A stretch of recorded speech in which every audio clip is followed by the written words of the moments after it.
Awesome. Family meeting. So I really appreciate all of you being here with me. I'm going to pull this to the side so that I can see more of your faces.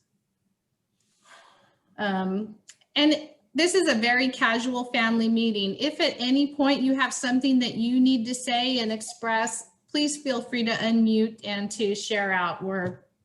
There's not so many of us. We're happy to take the time and answer any questions or write down any suggestions and ideas you may have. So, do you see my mood meter, Mr. Mejia? I see it. Yay, it's totally working. So this morning, I just kind of wanted to introduce the group to what the mood meter is and to Miss Marlene, and give her an opportunity to share her role at Aspire Vanguard. Marlene, I'm happy to talk about the mood meter, or would you prefer to?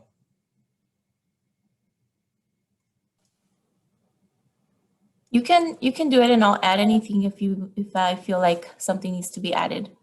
Awesome.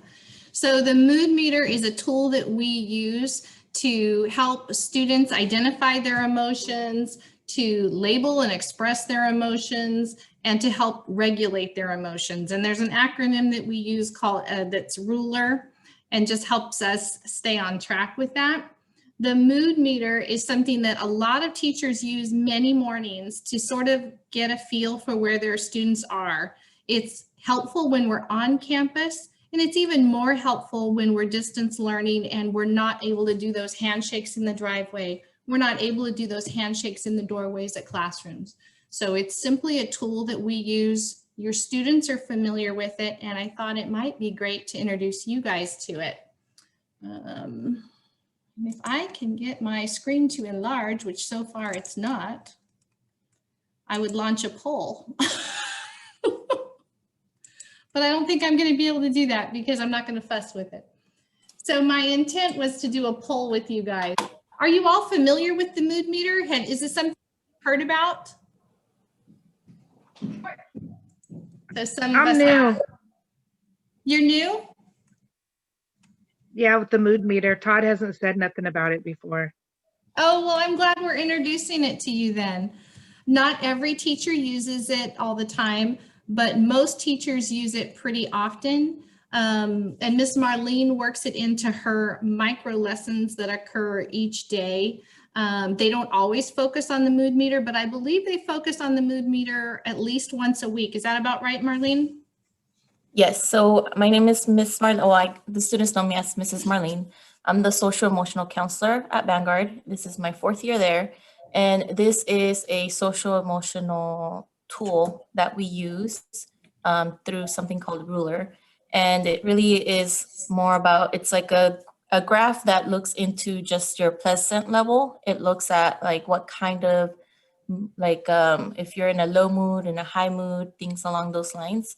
And so the red would represent more like if you're feeling, upset or angry or frustrated. So there's like about 50 words that go into each quadrant. And it really depends on where in the yellow you would be and things along those lines. And it helps students really learn more vocabulary around emotions, because it's more than just angry. It's more than just happy, sad, and calm.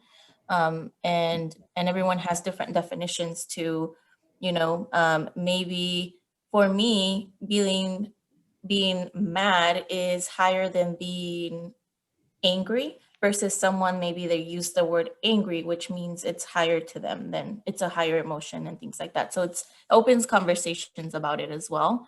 And then we can also use it with using humor, like using memes, like what meme would you put on the red quadrant, or what character in SpongeBob would you put in the red quadrant, so we use just different kinds of questions to really get students engaged around talking about emotions, and then also how to regulate our emotions.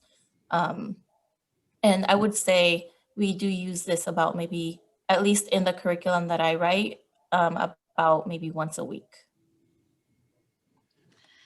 So as you can see, red sort of identifies with anger and those energetic feelings. The yellow is more on the happy side. Green is calm, and blue is sort of that sad blue side. So we are going to take a poll. And this poll is anonymous, but I thought this might be a good example for you to kind of see what your kiddos are doing in regards to their social emotional learning each day so that they can see where teachers can see where they are. So I'm going to launch the poll, and I did do it anonymous.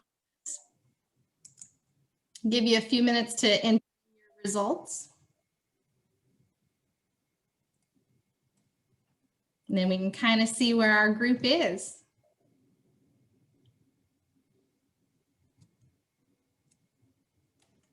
Oh, results are starting to come in. I've got 4 out of 12.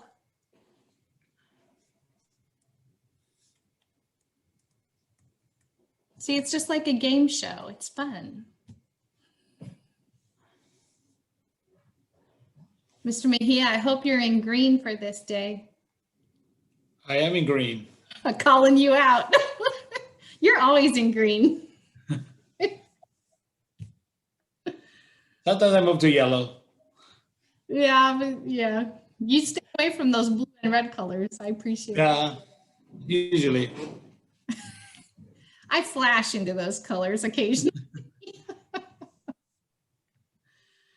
So we've got 9 votes in. I'm going to go ahead and end the poll so that we can keep and share the results. So most of us are in the green. That's awesome. And let's see, I understand that I really appreciate that this group is recognizing that we need to keep all of our students, parents, and their extended family members safe. That warms my heart. Let's see. Yeah, if I can just say something, my Absolutely. other child is in the public school, and I've seen people in the community where they're trying to do this thing where they have kids on campus and online. And for every single teacher that I know and student that I know, it has diminished the quality of education and increased the burden on that teacher. To me, that's kind of like the worst thing that I've seen is that I've seen teachers have to do double duty. They basically have to teach a lesson twice, and that's just, they don't get any additional support or compensation. And that just, that's frustrating as a parent to see that to happen to people, in terms of their demand and what happens with the student. I appreciate you sharing that. There are definitely needs on both sides. So as I said earlier, Aspire is looking at ways that we can meet the needs of our acute needs students. And that may look like bringing some students on campus. The direction I think that Vanguard is considering is identifying teachers that would be comfortable to focus on students on campus, and then identifying those teachers that need to provide the online services. Because we definitely agree with you, it would be extremely hard to serve 2 masters. So I want to talk about a little bit about the supports. Marlene, is there anything that you would like to continue to share? I know that you had another meeting today, so I don't want to shorten your time. The only resource that I would like, I'm not sure if it's on this PowerPoint, would just be the website, which I'm just going to put it on the chat for everyone to have. I did do a social emotional counseling website for everyone in the Vanguard community to access. It has resources. If you want to refer your student for counseling services, this would be a good spot. If you're looking for, there's a virtual calming room in there. If your student is struggling with bullying, you can report anonymously there. So there's a lot of resources there for everyone. So I'll just put it on the chat. I do have a meeting at 9:30, so I'll just quietly make my way out around 9:25. So if anyone has any questions for me before I do go, I'm around until 9:25. Perfect. So we are going to refer to some of the resources you're providing in the next slide, but not in great detail. And I should have put your website on here, so I'll be sure and follow that up with the parent squares so that you all have access to the website. It's also on our Linktree, if you're familiar with Linktree. So some of the services that we're promoting and continuing to promote and expand on in the 3rd quarter is our camera expectation. And we always had the expectation that students would have their cameras on, but we didn't make a push for it in the past. So we're making a push for it now because we see a direct link between student engagement and camera usage. So it was 3 or 4 weeks ago when we launched the push for our camera usage. And at that time, we had 192 students that were considered failing. That data is now at 142, I think. So we have dramatically changed that number. We're not satisfied with 142 failing students at Vanguard, but we're headed in the right direction, and cameras are just a piece of that. We are working on a revised bell schedule for Q3. It's likely that that will look like shorter passing periods and a few more minutes in the classroom. That's not going to go over well with students, but there's a very, it's being thought out very purposefully. So what we're hearing from students and teachers, we hear from teachers they don't have enough time. We hear from students they don't have any time to complete homework with the teacher present. And so we're seeing very poor homework completion rates. So the purpose of adding minutes into the classroom is to give students that time to work on homework and classroom work with their teacher present, so that they have an adult there that they can ask questions, so that they can get support with that math problem that they were trying to follow in class but got lost. And I think that once students understand it's really to help and reduce their homework workload, that they'll be a little bit more on board with the additional minutes. Is there any reaction to that or any thoughts?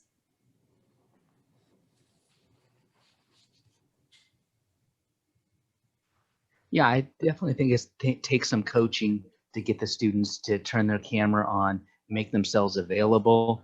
You know, I know that other schools that are not Vanguard, I hear the students telling me that they purposely sabotage the technology to make it look like they're reconnecting or that they have problems with their camera, when really they simply don't want to comply. We have experienced that at Vanguard. We have replaced Chromebooks that somehow their cameras keep getting damaged. And we'll continue to do that because we really believe that cameras build community in the classroom and build engagement. They create a safer space, you know, when we're seeing each other's faces. It really helps teachers check for understanding. You know, the simple thumbs up or thumb sideways or down goes a long ways when you're physically separated from your students. So we do experience that at Vanguard, and we try and tackle it. Our student support team is making phone calls to those families that have students that consistently keep their cameras off. We also, on very rare occasions, grant camera excusals to students if there are some social emotional needs that we need to address prior to them turning cameras on. The students are also reviewed monthly for participation through work submission, through using the chat, through using their microphones. Can I just add an opinion? Yeah. So, I mean, I feel like it's a double-edged sword because, I mean, nobody wants to sit there and if the teachers are not engaging the students in more ways than just like reading stuff or, you know, like they're not making it fun for the kids. I mean, and I understand that it creates like a creative burden, like for students, the extra minutes don't really mean anything. It, you know, at least for my student, it's going to create resentment because, you know, they're already going, you know, this really sucks. It's the same thing every day. Like there's no like fun time. There's no like time to like, you know, work with my peers. There's no times to like the traditional education model. So, I mean, I don't necessarily, at least for my students, see how adding more time doing things that, you know, are boring per se are not going to, you know, help with that situation. Because I know a lot of the teachers are struggling, you know, like, I mean, I've listened to a couple of lessons and I know, and I understand, I'm not saying the teachers are horrible people or anything like, that's not what I'm saying. But I am saying like, even as a parent, sometimes it's hard to like listen to a lesson because it's so like, I know the teachers are burnt out, you know, like teachers are struggling too on their end and they're feeling, you know, frustrated on their end, and that's coming across to students. So when, they're not excited about it, it really makes it hard for students to be excited about it. So I agree with that sentiment, and I'm in Zoom classes a lot myself. Some of them are trainings that I'm going to, and you're right. If the training is not engaging, then I'm less engaged. And so I do understand that. We do have some new teachers at Vanguard, and we do have some of us that are on the older side that are struggling to keep up with technology. So there's a whole lot of factors that are entering in. And I can tell you that the teachers are working very hard to increase their engagement through applications like Nearpod, Jamboard, lots of different ways to add engagement in the classroom. I would love if you are comfortable, I don't know who I'm speaking to, so I'd love it if you would shoot me an email. My contact information is at the end, my cell phone number, all that. I'll show you that at the end of the PowerPoint.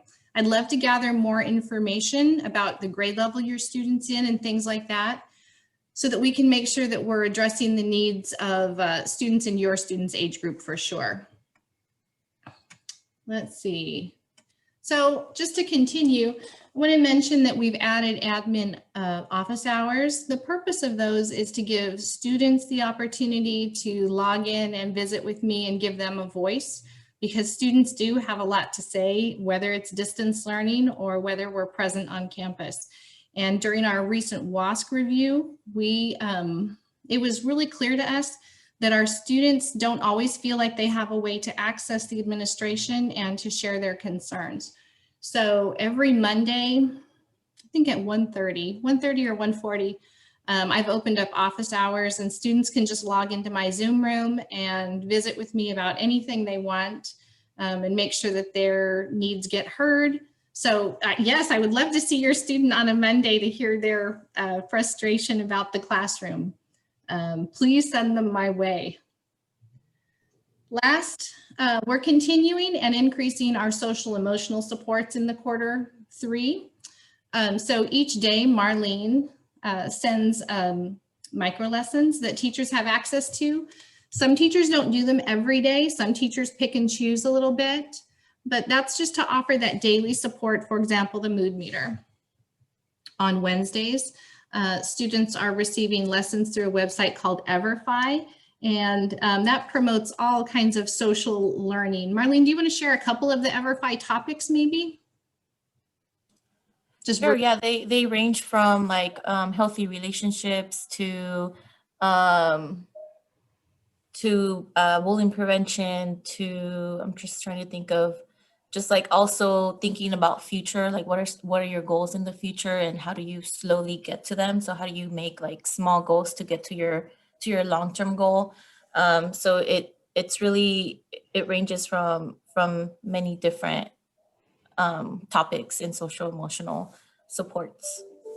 Maybe digital citizenship was one of them also that was very useful to students. Mm-hmm. All online all day right now. And in addition to that, Marlene offers a monthly seminar that has been happening after school once a month, and we're changing that to make it more manageable for students to attend. So starting in the month of December, Marlene is going to offer those during our second period and our fourth period for high schoolers. So it'll happen during that advisory class period, so they're not missing math instruction or language arts. And she covers topics like mindfulness. That's what'll be coming up in December. January will be grief and loss, because we do have a lot of students that are managing a lot of those emotions around the holidays. Even if they're having the holidays at home, they very likely look different. And time management and organization skills, I believe, is February. So she really covers some great ideas for students and gives them a lot of suggestions. Lots of very practical tips that they can put in place. Marlene, is there anything else you want to add about your monthly seminars? No, there was a question coming on the chat though regarding Everfi. Are students graded on Everfi? They are not graded as part of a class, but they are, so Everfi is pre-made modules already. And at the end of each module, there's an assessment that they do take, but that grade that they get from that assessment does not apply to the class that they're taking it from. Probably. We saw an email that came out, I believe it was yesterday, talking about the one-to-one relationship from student to the Chromebooks. Our student is using her own personal laptop. It of course has a webcam and all that. Is that okay for us to continue using that, or would you prefer her to be on a Chromebook? I would encourage you to go to the school and pick up a Chromebook so that you have it as a backup, if nothing else.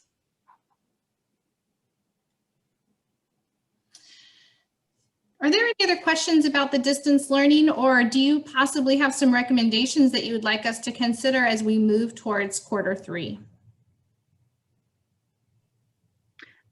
Ms. Rose, I had a question about her class that she has once a month. Is that just for the high school students? No, it's for middle school and high school, and the sessions are separate. So middle school will happen during second period, and high school will happen during fourth period. Okay. Mr. Cheney? Yeah. My only recommendation would be to promote more social, peer-to-peer. Because when I think about distance learning for adults, one of the exciting things about it is the discussion boards, and when you respond to the readings and then you talk about your ideas and you kind of bounce off each other as you're trying to wrestle through the materials. And, especially for students, given that they're more socially oriented in terms of their motivation. I know with my son, he's very intelligent, but I have to gear him up to have that focus and that desire, because the motivation is derived from more of a social source rather than being self-motivated. And so if there's a way to do, I know that Mr. K, he does like some math games with the kids, and my son always gets really excited about those. I definitely think that some teachers are using chats and are using breakout rooms really effectively. And I agree. When I'm in a classroom, I'm more engaged when I get to go into a breakout room and hang out with my peers too. So it's definitely something we're promoting to our students and to our teachers. And teachers have really different comfort levels with it. So some of the growth for our staff has been how to manage behaviors in the digital world. And we're very accustomed to, if you're present on campus, a bad word gets said here and there in the classroom. It happens. When it happens in the Zoom world and all these adults hear it, it somehow feels like this much larger problem. And so teachers, I think, reacted quickly and shut down all those chats and shut down some of the breakout opportunities. So now we're trying to open them back up and to explain that behaviors are still going to happen if we're in the virtual world or the present world. And we have to learn how to tackle those behaviors. And it's okay, right? We make mistakes as adults, and it is okay when our students make a mistake and we address it. Yeah. Well, And I agree with you. to say more to that, I see an increasing problem with my son's ability to be respectful in communication with peers because he has less opportunity.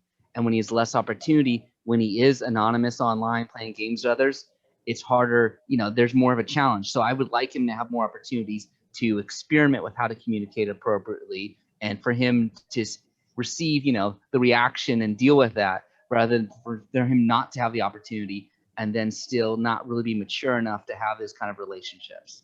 Does that make sense? It absolutely makes sense. And I think that's what caused the knee-jerk reaction for some of our teachers, because students immediately entered these virtual spaces and were using dialogue that they would use in a gaming room. Yeah. And that's not okay. That's not academic language 99% of the time. So you're right, there's growth opportunity for students. And that does explain a little bit of the knee-jerk reaction that teachers had to keep their rooms safe.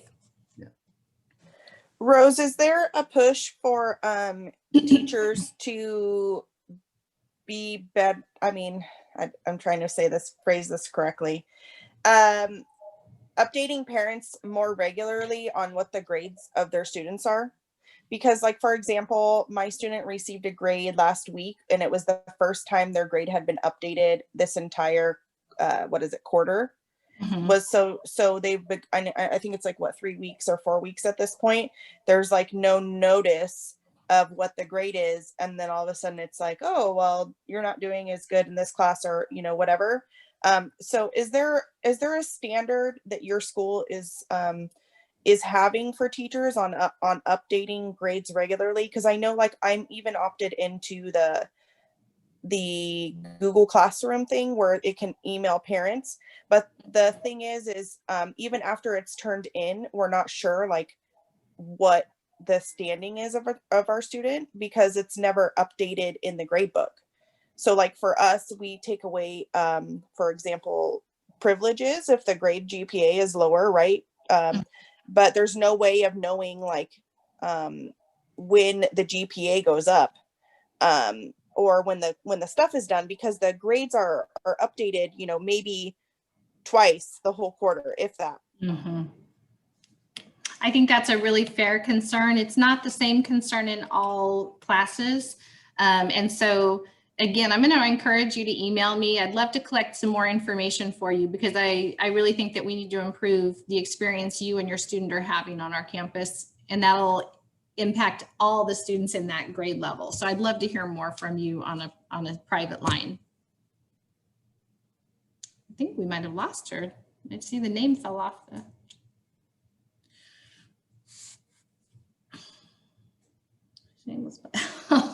Thank you, Nydia, for telling me the correction. I'll try and fix it for the next one. So are there any other questions or concerns or suggestions?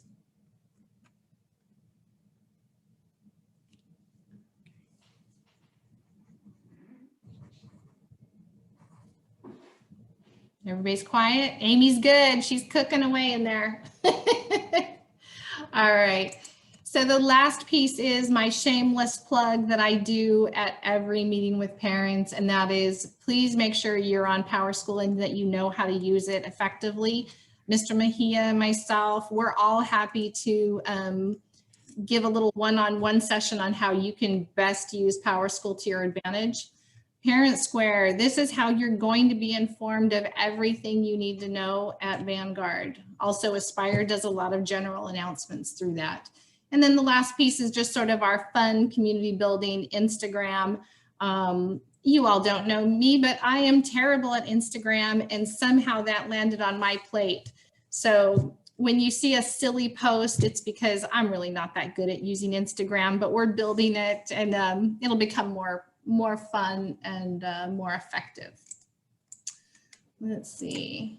The last one is, feel free to take out your cell phone and take a picture of this. It's my contact information. You can reach me any different way that works best for you. I know a lot of parents that prefer texting. I'm happy to text back and forth. You can call me. I don't always look at my work phone on the nights and weekends, but doesn't mean I don't see the message when I come back in. Email, whatever works best for you, even Parent Square. Any follow-up thoughts or concerns?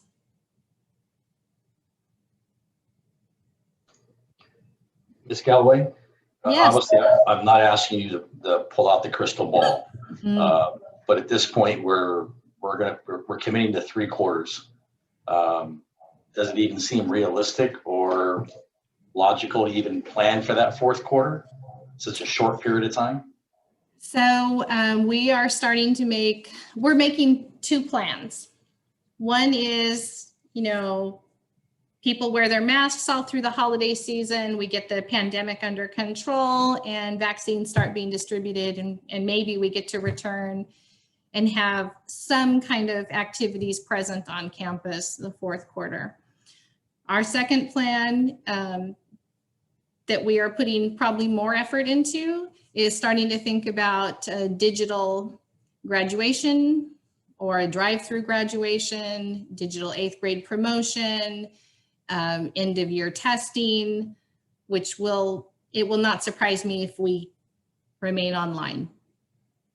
And that really is a challenge for us. That will mean it could be over a year until we see our students again. So.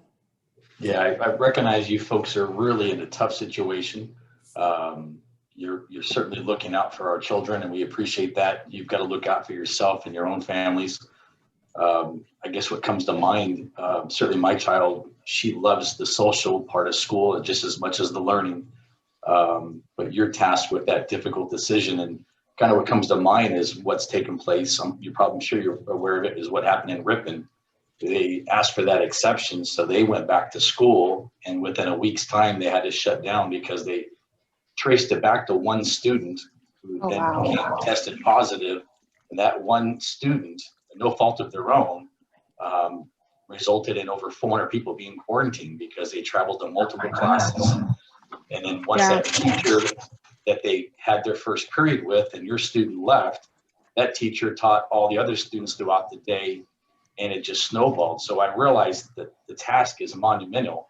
So I envy the stress that you folks are under right now, and I appreciate you're looking out for our kids and putting their best interests first. I know it's not how we would envision their high school and their middle school experience, but we trust you to do what's best for the kids.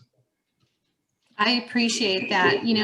Like I said, schools are really in a unique position, and we look at our campus that we love, and it's not that much space. And to put 1,000 of us on it right now would be irresponsible. So I appreciate your understanding, and Aspire is going to continue to do what's best for everyone. Is there an option for kids? Because I know, like, my student, they have friends in multiple, or had friends. I mean, it's been like a really long time since they've talked to some people. Like, so I don't know if they're still friends, but they had friends in different grade levels.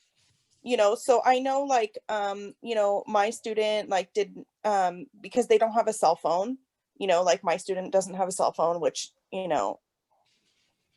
every kid has a cell phone, but mine doesn't. So, so I know they've been curious about, well, how are my other friends doing? Are they even still in the school? Like, I'm worried about them.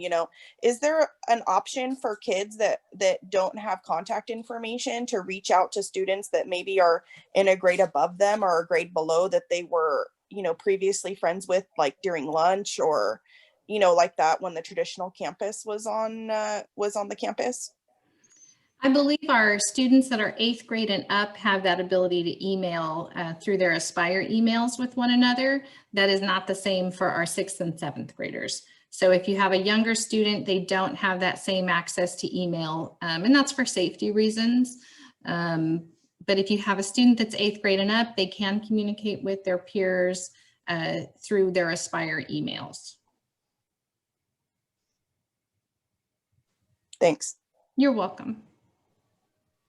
I'd also like to say that I appreciate that Aspire has been giving us advance notice about whether or not we're opening, and telling us, that we're going to be here until March, or we'll, till April, and the advance notice, and not having to wonder, like, oh my gosh, are the kids going to go to school in 2 weeks?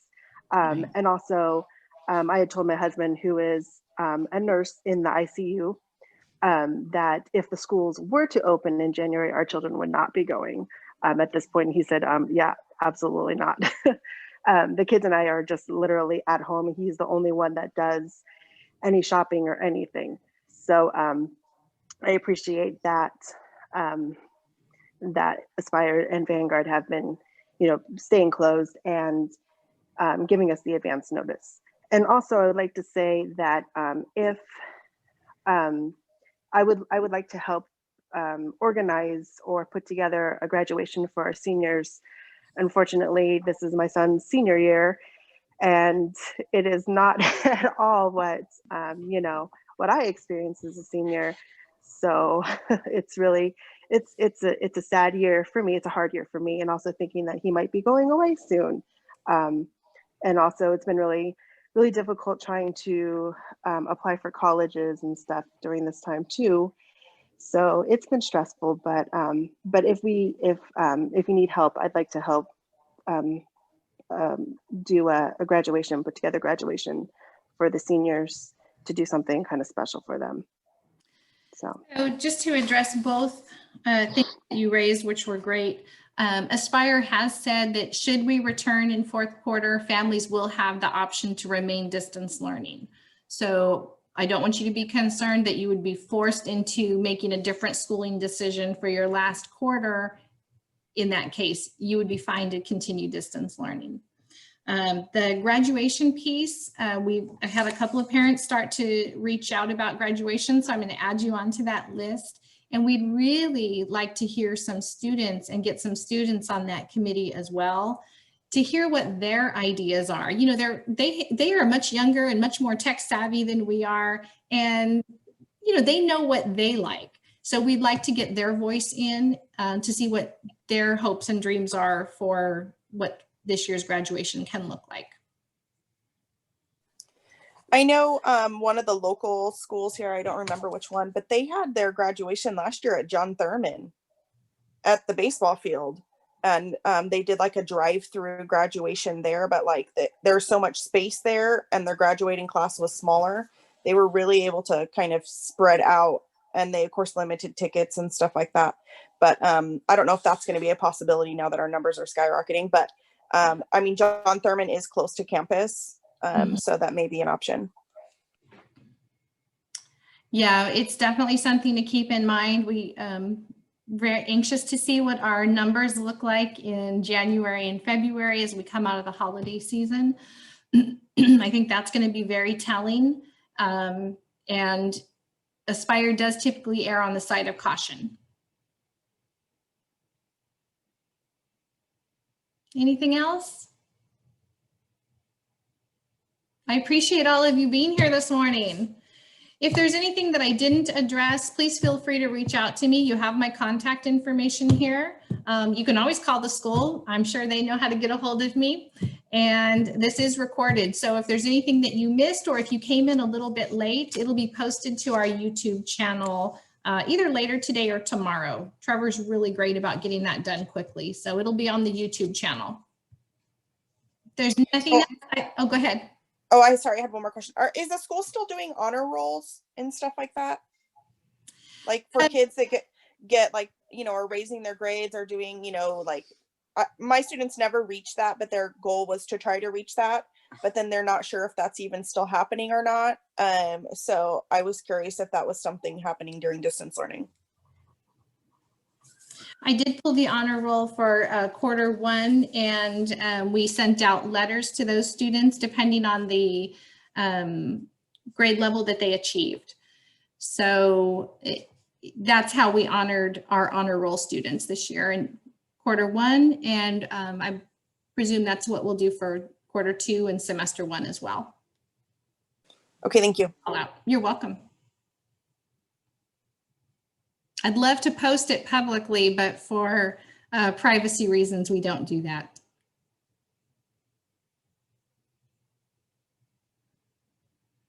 If that's all, I think we'll adjourn our meeting, our family meeting, but please feel free to reach out any way that works best for you. Thank you all for being here, and thank you for your cameras. I appreciated seeing you guys. Thank you. Great examples for your kiddos.